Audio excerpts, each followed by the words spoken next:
जो महापंचायत किस उद्देश्य को लेकर बुलाई गई, क्या फैसले लिए गए? देखो, फैसले लिए गए जो मेडिकल कॉलेज के लिए गांव के लोगों ने जगह दी, उसमें मेडिकल कॉलेज ही बनेगा, सरकार को बेचने नहीं दी जाएगी और कोई भूल में इसको ना खरीदे, अगर खरीदेगा तो उसको ना कब्जा देंगे। यहाँ पे खेती होगी, इसमें उसको कब्जा नहीं देंगे यहाँ पे ज़मीन पे, या तो मेडिकल कॉलेज बनेगा, नहीं तो जिसने किसान ने ज़मीन दी उनको गांव को ये ज़मीन वापस जाएगी।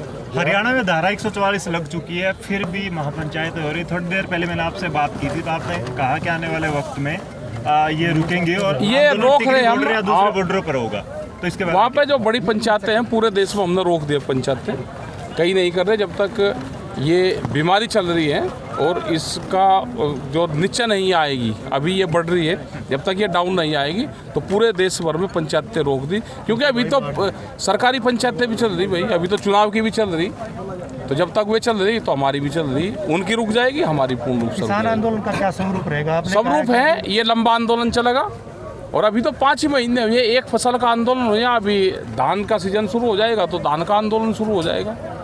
अगले सीजन में भी उम्मीद है कि नवंबर दिसंबर तक बातचीत हो जाएगी सरकार से। साहब, हल क्या दिखता है अभी जो, क्योंकि 155 दिन से ज़्यादा का वक्त हो चुका है भाई, किसान तो ये है कि अपनी फसल बोकर उसका इंतजार करता है, भाई फसल मेरी बढ़िया होगी। हम आंदोलन कर रहे हैं, आंदोलन में कोई दिक्कत नहीं है, पक्के वे बढ़ रहे हैं, ये आंदोलन चलता रहेगा, किसान हार का वापसी नहीं जाएगा। सरकार बुलाती है तो आप बातचीत के लिए बिल्कुल, सरकार बुलाएगी तो बात करेंगे हम। आप हर कंडीशन जगह के साथ या वैसे सर? है जी, कंडीशन के साथ वार्ता? कंडीशन के साथ भी करेंगे और क्या को उनसे को भीख मांगने जा रहे हैं सरकार से, हमारा हक है। दौर की वार्ता हो चुकी है, होगी, हाँ वार्ता बात जो है नहीं बनी।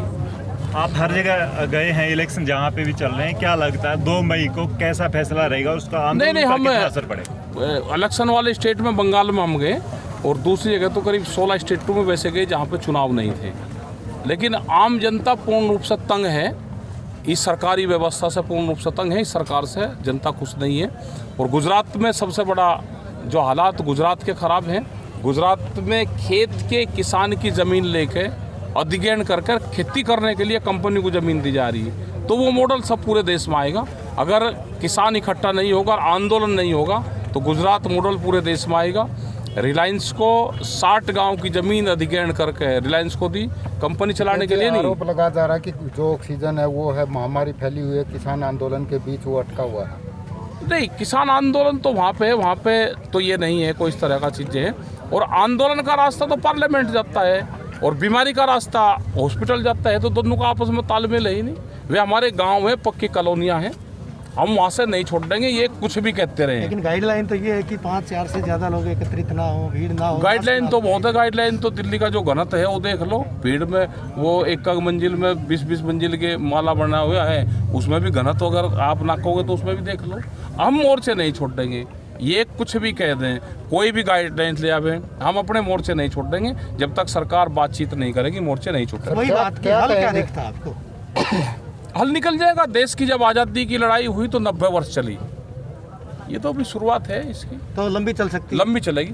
कितनी लंबी चलेगी क्या पता कितनी लंबी। कुछ एक राजनेताओं ने पॉजिटिव राजनीति की बात की है, उन्होंने कहा कि राजनीति करने का वक्त हमेशा रहता है, लेकिन अभी समाज नीति की जरूरत है, कोविड का दौर चल रहा है, तो आपस में सबको साथ मिलकर चलना चाहिए। तो बीकेओ कितनी कोशिश कर रही है और नहीं, हम तो साथ ही मिलकर चल रहे हैं, हम तो साथ मिल के ही चल रहे हैं। आज किसान भी परेशान है, आम आदमी बीमारी से परेशान है, तो क्या मानते हैं इसके पीछे सरकार की नाकामी है या क्या हुआ? सरकार की नाकामी भी, मंदिर से पहले उसके साथ साथ हॉस्पिटलों का भी निर्माण हो।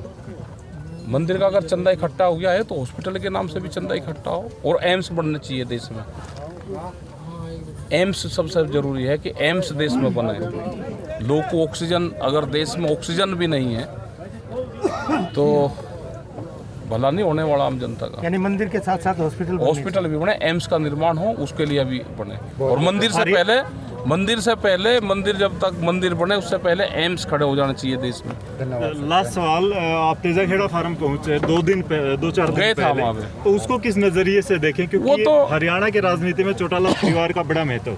वो तो वहाँ ओम प्रकाश चौटाला जी थे, उनका पता चला था कि वो जेल से पैरोल पे है, तो जो आदमी पैरोल से आ रहा है उससे पॉलिटिकल बात नहीं हो सकती।